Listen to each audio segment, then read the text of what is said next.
Okay, so we're back. Sorry about that. I had some technical difficulties. So here we are. All the men and women are merely players. So I want you to really take a time to look at and consider what role women play in the tragedies. How are they treated, and how might this differ from some of the other ways that different women are treated? And so you can sort of see how you might how the women have been described by other critics, and then see if you agree or disagree, or if you see something else happening within these plays. And then those are the main female characters. And now I want you to even think about the minor female characters and what are their roles and how are they perceived. And that gets us into some of the classism, right? Some perhaps prevailing views about class during Shakespeare's time, and how Shakespeare is responding to some of that as well. When we're considering the tragic hero, we want to keep in mind critical components, such as the dramatic monologue or soliloquy, which is a critical component of how we learn about the tragic hero and his or her isolation and psyche. So particularly when thinking about Othello, think about his soliloquy, "This fellow's of exceeding honesty," when he's speaking about Iago and what that reveals about Othello's character, internal dialogue, and the way that he interacts and thinks about other people.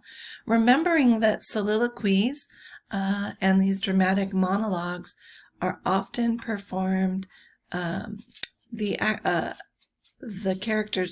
actors think that they are on the stage by themselves, so they are usually giving their most sincere perspectives and ideas. And this is really significant when we get to characters like Iago and Richard III.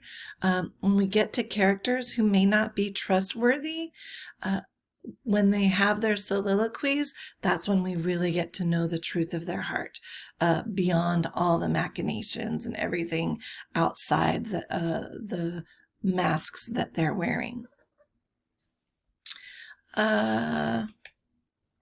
So in tragedy, while there often is a war framing the play, the real conflict is internal.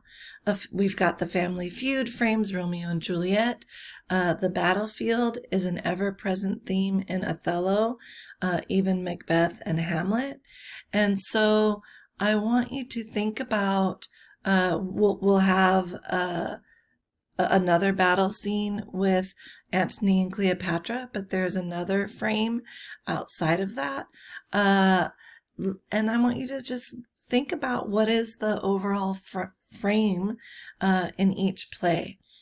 When we get to the battle scenes, such as with Julius Caesar, Antony and Cleopatra, King Lear, among others, they use battle scenes as closing scenes.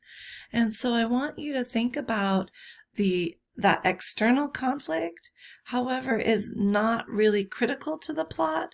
What is critical is the conflict within the personality of the tragic hero. How is the tragic hero or heroine responding to this external conflict? How does this external conflict parallel or elucidate something about the internal conflict? And then finally, in tragedy, the individual character dramatically changes during the plot, such as Lear, Hamlet, Brutus, Macbeth, and Othello. They are very different people in the end of the play than in the beginning. So I really want you to consider and think about what this looks like and how, what conclusions we can come to through this character development and through these character changes.